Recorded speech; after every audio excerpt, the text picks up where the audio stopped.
함께 나눌 하나님 말씀은 신약성경 누가복음 2장 25절에서 27절까지 말씀입니다. 누가복음 2장 25절에서 27절까지 말씀 봉독합니다.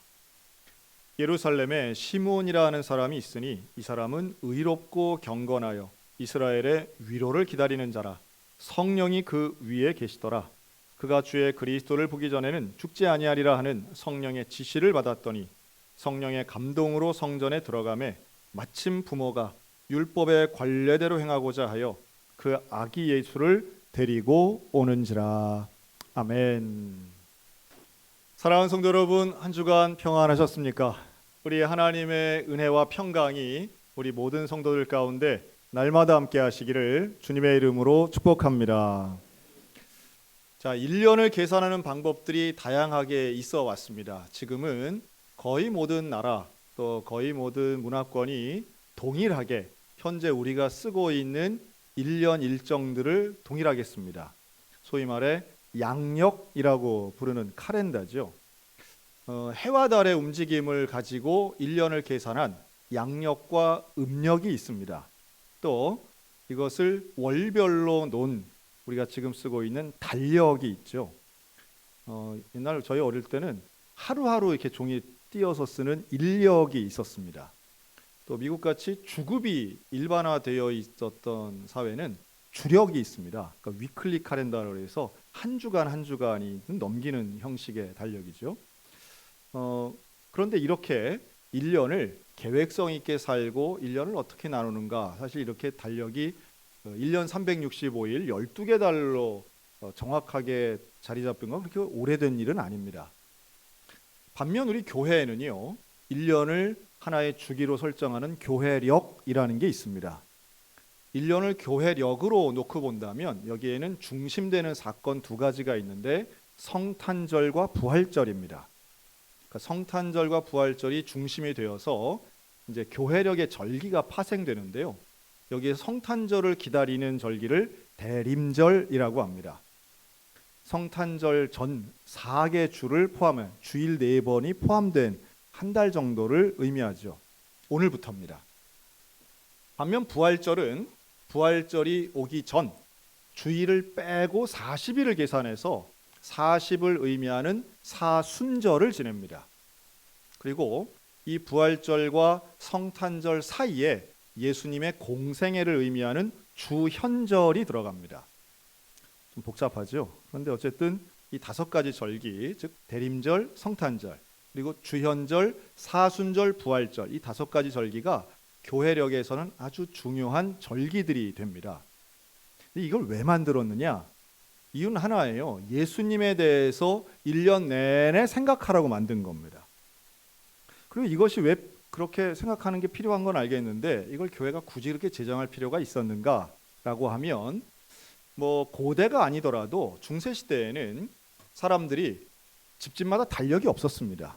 그렇죠? 요즘은 다 자기 스마트폰에 자기 일정, 나름의 일정을 다 조합도 하고 만드는 시대지만 이렇게 된 건 불과 몇십 년이고요. 몇백 년 전만 가도 집집마다 시계나 달력이 없던 시절이에요. 그러면 우리나라와 같이 농경이 주로 되었던 농업사회에서는 이 모든 절기는 씨 뿌리고 파종하고 모 심고 추수하는 이런 농업 생산에 기반된 그런 절기들이었던 거죠. 반면 교회력은 교회에 오면 지금은 주현절이구나, 이제 성탄절이 얼마 안 남았구나, 이렇게 1년의 계획을 교회를 와서 알았다는 거예요.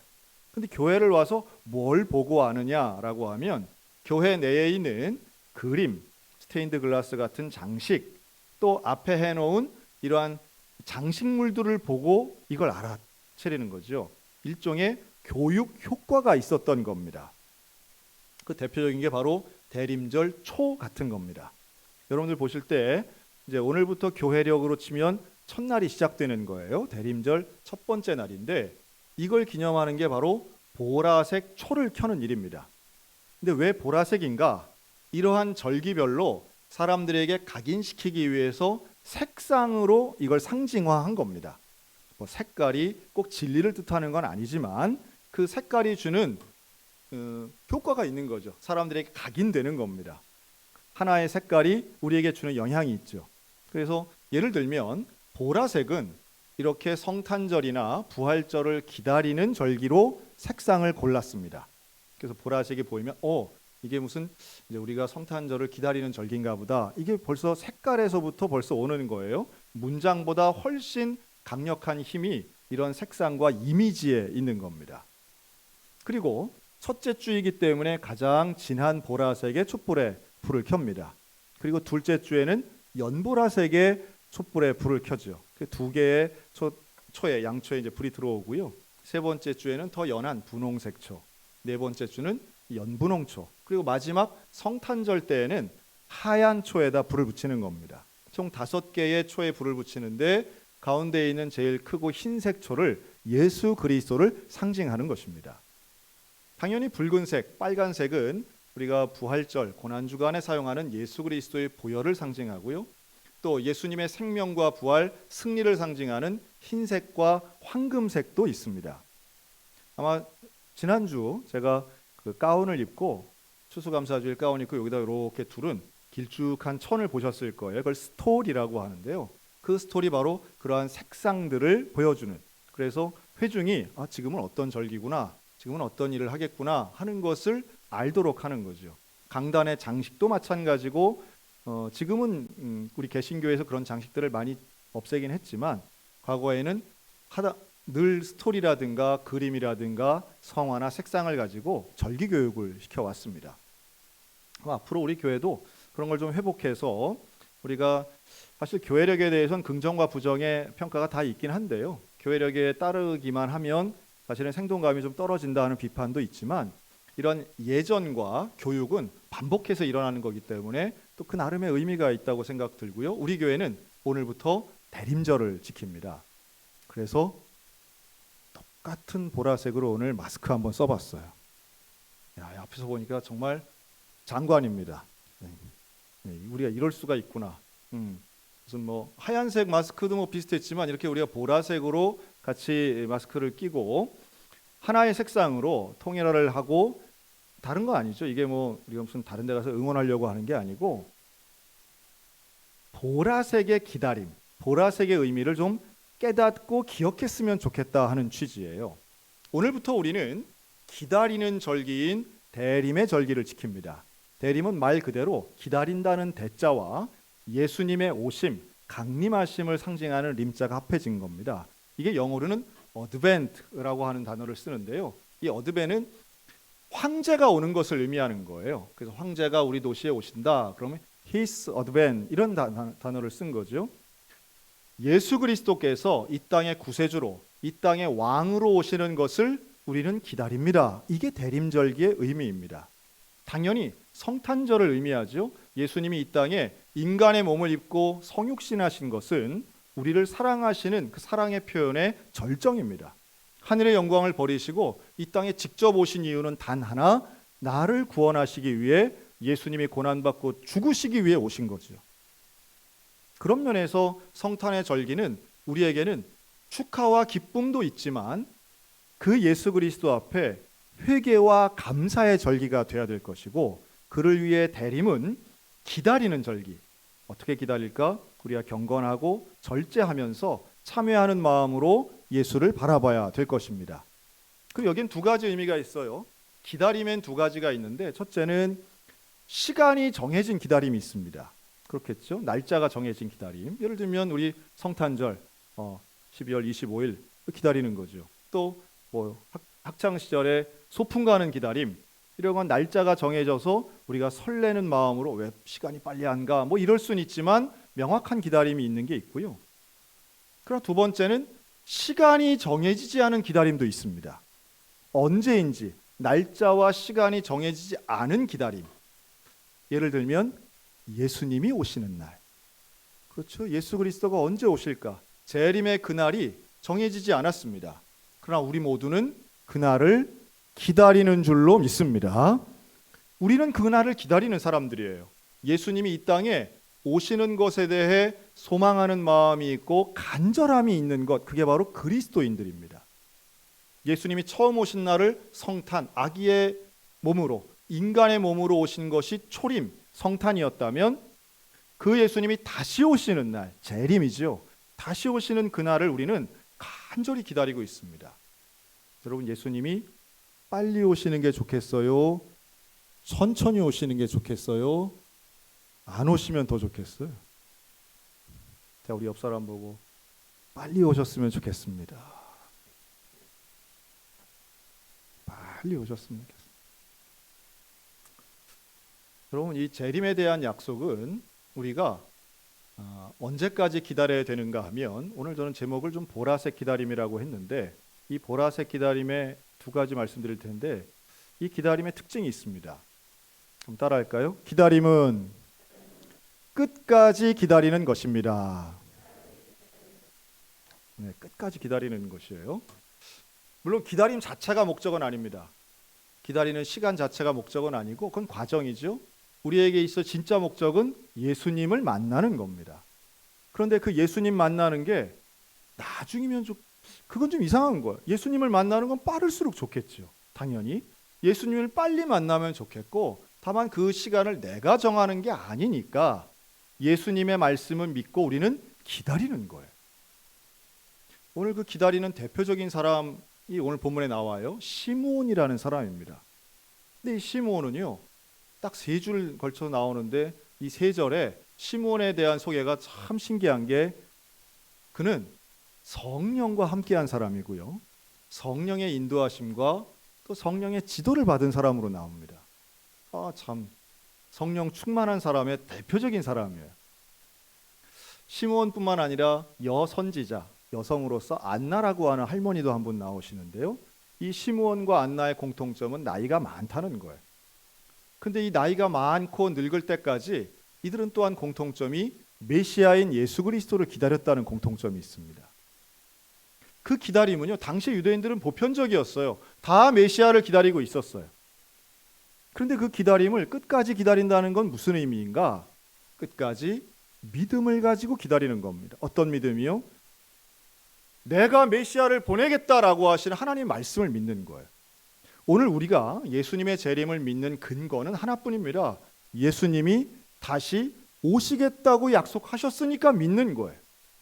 그리고 우리는 예수님을 사랑하니까 만나고 싶은 거죠. 약속을 지키시는 주께서 분명히 오신다고 하셨으니 우리는 그 믿음을 가지고 기다리는 겁니다. 그리고 기다리는 사람이 있는 이상 이 땅에 교회는 존재하게 될 줄로 믿습니다. 여러분, 교회는 다른 게 아니에요. 예수 그리스도께서 다시 오심을 믿음으로 모여서 기다리는 거예요. 그런데 모여서 기다리는 동안 그냥 멀거니 있는 게 아닌 거죠. 가만히 있는 게 아니에요. 모여서 예배드리고 모여서 사명을 감당하는 겁니다. 시므온과 한나가 똑같이 그런 일들을 했습니다. 이들은 수시로 성전에 갑니다. 특별히 남편과 결혼해서 7년 만에 과부가 되어 이제 84세, 84살이 된 이 과부 여선지자 안나는요, 성전에 가서 뭘 하느냐? 금식하고 기도하며 그 기도로 성전을 섬겼어요. 봉사하는 일을 합니다. 그의 봉사는 젊은이들이 할 수 있는 일들이 아닌 내가 할 수 있는 일로 최선을 다해 성전을 섬기고 있어요. 그랬더니 이들에게 놀라운 은혜가 임하는데 예수를 만나는 복이 임한 줄로 믿습니다. 오늘 우리가 기다리는데, 기다림은 시간 낭비가 아니라 기다림은 간절함을 가지고 최선을 다해야 할 중요한 과정입니다. 기다리는 동안 우리는 하나님의 일을 해야 되는 거예요. 그 하나님의 일을 할 동안 한다면 주님은 약속하신 놀라운 기다림이 만남의 복으로 이어진다라고 하는 거죠. 특별히 시므온에 대해서 설명하면 시므온은 의롭고 경건한 자라고 말씀하거든요. 이 경건은 유세베이아라고 하는 단어인데요. 이 경건은 그냥 금욕적 생활을 하는 것만 의미하는 게 아닙니다. 이 경건은 하나님과 이웃을 잘 섬기는 것을 의미해요. 그래서 하나님이 원하시는 일, 또 이웃이 원하는 일을 최선을 다해서 평생을 다해 성실하게 일했기 때문에 이 시므온은 하나님의 약속의 성취를 맛볼 수 있었던 거죠. 사람들마다 참 중요하게 여기고 가치 있게 여기는 것에는 아낌없이 헌신합니다. 자기 시간도 드리고요, 자기 물질도 드리는 거죠. 뭐 많은 분들 관심 없겠지만 지금 전 세계의 사람들 이목이 집중된 카타르라는 나라 있습니다. 지도를 놓고 보면 도대체 어디 있는지 찾기도 어려운 나라 카타르. 그런데 이 카타르에서 월드컵을 하고 있는데요. 이 월드컵의 그 큰 경기장에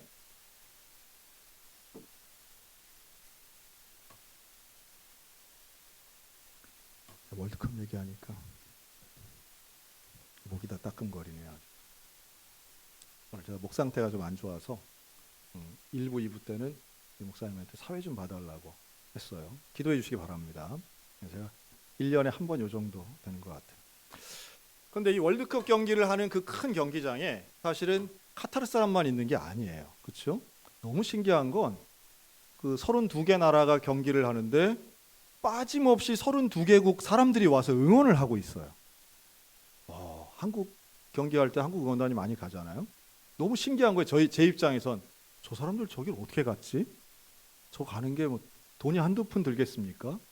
그런데 제가 본 특파원 리포트를 보니까요. 뭐 유럽이야 그래도 거리가 상대적으로 가까우니까 또 뭐 그럴 수도 있겠다. 또 소득수는 높고 하니까요. 축구 좋아하면 오겠다. 그런데 단연 지금 많이 간 응원단이 많이 간 나라 중에 아르헨티나가 있습니다. 아르헨티나 국민이 카타르에 이번 월드컵 기간에 몇 명이나 입국했나 통계가 나오잖아요. 5만 명이 간 거예요. 너무 대단하지 않습니까? 그 남미에서 아르헨티나에서 그 비싼 돈을 들여가지고 물론 그 중엔 부유한 사람도 있겠지만 지금 아르헨티나 경기 수준이 최악이에요. 어떻게 저렇게 많이 갔지? 인터뷰를 했어요. 근데 인터뷰한 내용이 정말 속된 표현으로 좀 대박이었습니다. 뭐라고 하느냐 하면 나는 이 월드컵 경기를 보기 위해서 퇴직했습니다. 집을 팔았습니다. 차를 팔았습니다. 그럼 뭐 하자는 겁니까? 그리고 와서 경기를 보는데 나는 너무 행복합니다. 이러는 거예요. 내일이 없는 거죠. 완전히. 그런데 1차전을 졌으니 그 얼마나 속이 상할까. 아이고 참 그러면서 야, 저런 분들이 얼마나 많을까. 그 경기장 안 스타디움 안에 저렇게 자기의 모든 것을 바쳐서 참 감사하네요. 설교자가 기침 몇 번 하고 월드컵 얘기하니까 조는 분이 하나도 없네. 네, 참 감사하네요. 저렇게 헌신하고 와서 보는 분들이 있구나. 제가 참 어떤 면에서 부끄러웠냐 하면 야, 나는 내 인생 가운데 저렇게 헌신해 본 적이 과연 있는가? 어떤 것을 가치를 두고 그것이 내 인생에 나는 내일이 없이 나는 죽어도 좋아, 망해도 좋아 하고 뭔가에 투신해 본 적이 과연 있는가 생각해 보니까 옛날에 있었던 것 같은데 지금은 좀 아닌 것 같아서 사실은 주님께 좀 죄송하더라고요. 여러분 우리가 어떤 면에서는 예수를 사랑하고 예수님을 기다린다라고 하면 내 인생을 거는 거 아니겠어요? 하나님 앞에 헌신합니다. 헌신이란 말은요, 내 몸을 드리는 거예요. 헌신은 말 그대로 다 드리는 거예요. 그런데 정말로 내가 헌신하고 있는가? 우리가 매주마다 헌신 예배 드리잖아요. 헌신 예배를 드리는 그 의미가 얼마나 무거운지 몰라요. 근데 어떤 사람은 그 며칠 하는 축구 경기에도 자기 온 생애를 던지고 있구나. 처음엔 좀 우스워 보이다가 점점 제 자신이 초라하고 심각해지는 걸 느꼈습니다. 좀 다른 이야기 같지만 저는 월드컵을 조금 다른 차원에서 봅니다. 왜 중동 국가에서 지금까지 안 했을까? 왜 안 했을까요? 중동 국가에는 물론 축구에 대한 관심도 좀 낮은 게 사실이지만 중동 국가에서 하면 제재되는 게 너무 많은 거예요. 이슬람 율법에 저촉되고 하기 때문에 유럽인들의 생각에선 피파의 대부분 유럽인들의 생각이 강하잖아요. 가서 자기들 마음대로 할 수 없는 것 때문에 사실은 많이 배척했어요. 그런데 왜 지금은 될까요? 이슬람 율법이 뭐 부드러워졌나요? 그렇지 않아요. 율법은 하나도 변한 게 없어요. 그대로 있어요. 그런데 뭐가 달라졌는가? 제가 이번 월드컵을 보면서 그냥 제 개인적인 생각입니다. 꼭 맞는다는 얘기는 아니에요. 제가 볼 때는 율법이나 원칙이나 민주주의나 인권 위에 자본주의가 있구나 다시 한번 깨달았어요. 아무리 무슨 좋은 얘기하고 아무리 원칙이 중요해도요, 돈과 자본 앞에서는 그 어떤 원칙도 양보되고 그 어떤 중요한 가치도 뒤로 밀리는구나. 시대가 바뀌고 문화가 아무리 바뀌어도 이거는 안 바뀌는구나. 그러면서 또 우리를 봅니다. 여러분, 우리가 왜 예수님의 재림에 대해서 그렇게 간절함이 없을까? 왜 우리는 주 예수여 어서 오시옵소서가 아니라 예수님 오는 것 자체에 대해 별로 관심이 없는 이유는 아마도 우리가 좀 여유가 있기 때문 아닐까? 먹고 살만하니까 그런 거 아닌가? 말로는 바쁘다고 하지만, 말로는 살기 힘들다고 하지만 일제강점기랑은 비교가 안 되죠. 한국 전쟁 때랑 어떻게 비교가 되겠습니까? 먹고 살만하고 여유가 있으니까 예수님 오시더라도 우리 막내 손주 결혼하고 오세요. 이렇게 우리가 여유가 생기는 거죠. 정말 우리에게 있어서 필요한 것은 예수님이 이 땅에 오시는 것을 간절히 원하는 돈보다 예수님을 사랑하는 마음인 줄로 믿습니다. 그 어떤 것보다 예수님을 사랑하는 사람, 예수 그리스도의 가치를 아는 사람, 나를 구원해 주신 그 십자가 복음의 가치를 아는 그 일, 여러분, 이게 우리에게는 정말 회복돼야 된다 하는 말씀을 드리고 싶어요. 혹자는 그렇게 얘기합니다. 전도를 하는 데 있어서 우리가 정직하고 성실하게 살면 생활로 전도할 수 있다. 일부분은 맞고요, 일부분은 틀려요. 왜냐하면 우리 그리스도인들이 정직하게 잘 살았다고 해보세요. 그러면 옆에 있는 직장 동료가 야, 저 사람 아주 훌륭하네, 성품이 참 좋아 라고 하면 그건 예수님이 칭찬 들은 거예요? 내가 칭찬 들은 거예요? 내가 칭찬 들은 거예요. 그 좋은 성품, 훌륭한 생활에 대해서는 이웃이 칭찬한다 그러면 사람이 칭찬받는 거죠. 내가 입 다물고 있으면. 제가 이런 질문을 한번 드리고 싶습니다. 오늘 여기 예배드린 이 수백 명의 사람들 중에 여러분, 누군가에게 예수를 믿어야 된다, 교회를 가야 된다는 말을 한 번도 듣지 않고 나는 그리스도인의 성실하고 정직한 삶을 보고 감동받아 스스로 교회 나왔습니다, 이런 분 계십니까? 있을 수는 있지만 그런 분은 극소수예요. 저는 아직 그런 분 많이 못 봤어요. 복음은요, 선한 행동이 통로는 될 수 있을진 몰라도 선행으로 전도되는 게 아닙니다. 선행으로 구원받지 않는 것과 똑같아요. 그리스도인이 선한 삶을 살아야죠. 그러나 구원은, 복음은 누군가가 전해야만 들을 수 있고 받아들이는 사람이 구원받게 되는 것입니다. 그래서 우리는 입을 열어 복음을 전해야 되고 우리는 적극적으로 전도하는 삶을 살아야만 됩니다. 이 시대가 어려워요. 힘들어요. 부담돼요. 그러나 우리는 전도하는 삶, 복음을 전파하는 삶을 예수를 기다리는 사람이라면 마땅히 전도의 삶을 살아야 될 줄로 믿습니다. 왜냐하면 예수님 빨리 오시길 원한다면 그만큼 우리가 해야 할 일이 명확하게 보이기 때문에 그렇습니다. 근데 이 일은요, 하기 싫은 일 혹은 할수록 힘든 일이라기보다 해보면 참 귀하고 감동이 있고 기쁨이 있는 일이 바로 복음 전파의 사명이고 하나님이 원하시는 일입니다. 앞으로 우리가 예수님 오실 때까지 그 기다리는 시간 동안 어떻게 해야 되는가? 시몬이나 안나와 같이 똑같아요. 우리에게는 내 일이 있습니다. 나의 개인적인 일, 이게 직장이든 생계든 나의 사생활, 가정의 일이 있겠죠. 그리고 또 하나, 주의 일이 있습니다. 하나님이 원하시는 일, 복음을 전파하고 교회에 봉사하고 섬기는 일, 이 두 가지의 균형을 잘 잡고 살아가는 일, 이게 바로 보라색 기다림, 예수가 오실 때까지 기다리는 우리가 해야 할 일이라고 말씀드리고 싶어요. 여러분, 이 사역의 균형이 온전히 잡혀서 예수님을 꼭 만나는 하나님의 성도들 되시기를 주의 이름으로 축원합니다. 우리가 지난주까지 11주 동안 지난 2달 넘게 열심히 했던 사역 두 가지가 있습니다. 전도특공대하고 부모기도회. 그런데 전도특공대는 말 그대로 직접 전도를 한 거예요. 지나가시는 분에게 예수님 믿으세요, 우리 교회 한번 오세요, 이렇게 직접 전도를 했는데 하여튼 많은 분들이 참여를 하셨어요. 그런데 이게 끝나고 우리 교회 밴드에 이 전도특공대 사역에 참여하셨던 집사님 한 분이 글을 쓰셨는데요. 이렇게 썼어요. 야간 근무하고 피곤하지만 전도특공대 가는 날이면 신바람 나는 날이었어요.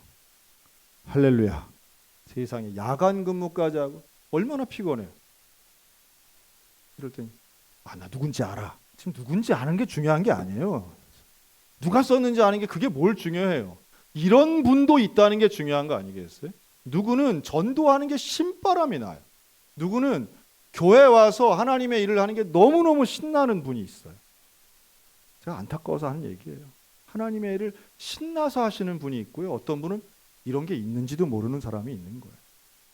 코로나 확진 때문에 개근하지 못한 게 아쉽지만 2번의 연차까지 사용하면서 이 11주에 참석하셨다는 거예요. 귀하지 않습니까? 여러분 하나님 교회 일을 위해서 직장에 휴가 내보신 적이 있으신가요? 글쎄 반대는 많겠죠. 직장일 때문에 교회 일이나 참여 못하는 거는 허다하게 많아요. 그걸 이해 못할 것도 아니에요. 그런데 왜 누군가는 직장에 연차까지 쓰면서 하나님의 일을 하려고 할까요? 이유는 다른 거 아니에요. 이게 기쁘니까 하는 거지. 누가 돈 받고 합니까? 또 혹은 이게 누가 시켜서 강요한다고 될 일입니까? 누군가는 예수님의 재림을 기다리며 이게 너무너무 기쁜 거예요. 지난주 우리 이 무대에서는 찬양 축제를 했습니다. 그런데 찬양 축제할 때 20개 가까운 팀이 나와서 했는데요. 이번에도 역대급 팀들이 있었어요. 하여튼 저는 한 일주일 동안 귀에서 맴도는 것 같아요. 믿어봐 이게 맴도는 것 같더라고요. 저는 찬양 축제 할 때마다 이 맨 앞자리에서 우리 기관별로 공연하시고 발표하시는 모습들을 이렇게 봅니다. 제가 주목해서 보는 분들이 있어요. 누구냐 하면 뒷줄 끝에 서신 분들입니다. 이분들의 공통점은 스스로 나는 연습이 부족해서 잘 못해 그냥 숨고 싶어 해서 뒤에 줄에 쓰시는데 참 무의미한 행위죠. 왜냐하면 거기 쓴 이상 다 보이기 때문이죠. 숨을 수는 없어요. 그런데 이번 찬양 축제의 특징 중에 하나가요. 연습하지 않고서는 할 수 없는 무대들이 많았다는 거.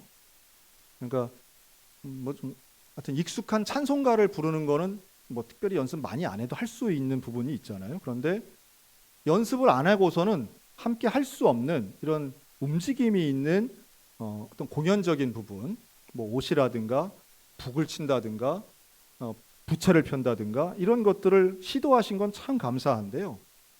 저에게 있어서 감동된 것은 이번에 나와서 찬양 축제에 참가한 팀들 중에 그 뒷줄에 계신 분들 중에 눈물을 흘리고 울면서 찬송하시는 분들이 많았다는 거예요. 와, 참 감동적이었어요. 신기하죠? 왜 특송할 때 우는 분은 별로 없는 것 같은데 찬양 축제의 그 컴페티션이잖아요. 이거 하면은 상을 주고 이게 등수가 나오는 건데도 그 자리에서 그 찬양 가사에 울컥해가지고 근데 또 눈물 흘리는 걸 안 보이려고 또 이렇게 막 머리를 흔들고 막 이러시더라고요. 근데 맨 앞에 있는 저는 그게 너무 감동적인 거예요. 저렇게 찬양을 하고 찬양의 힘을 저 순간에 느끼고 저 많은 사람들 앞에서 서 있는 긴장된 순간에 저분은 지금 예수님을 만나는구나. 저분은 지금 성령을 경험하는구나. 등수가 뭐가 중요하겠어요?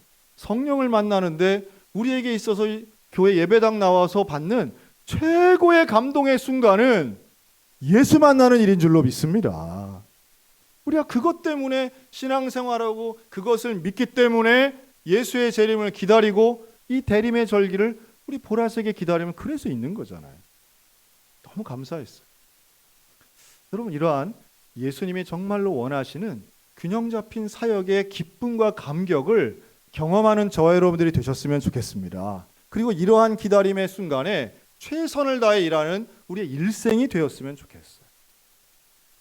그래서 오늘부터 우리 교회는 그럼 하나님의 일을 난 뭘 하면 좋을까? 전혀 감이 안 잡히시는 분들을 도와드리기 위해서 사역 박람회를 합니다. 여러분 우리 교회는 다양한 일들이 있어요. 여러분 이거 어떤 분들은 또 하나 하고 하지만 매년 이것 때문에 교사하겠습니다 하시는 분들이 있어요. 오늘 성가대원은 보란 듯이 한 줄도 앞으로 나왔네요. 깜짝이야. 보란 듯이 아주 한 줄 더 나오셨네요. 뭐 나오면 또 여기다 또 의자 놓고 더 해야지. 근데 사역박람회는 우리 교회가 이런 사역들이 있습니다 하는 것을 하나씩 다 보여드리는 거예요. 이따 우리 예배 마치고 식당 앞에 로비에 저희가 모든 사역들에 대해서 다 이렇게 안내판들을 만들어 놨고 이것을 일일이 그 위원회별로 설명도 해드릴 겁니다. 그러면 여러분 그걸 보시고 잘 한번 생각해 보세요.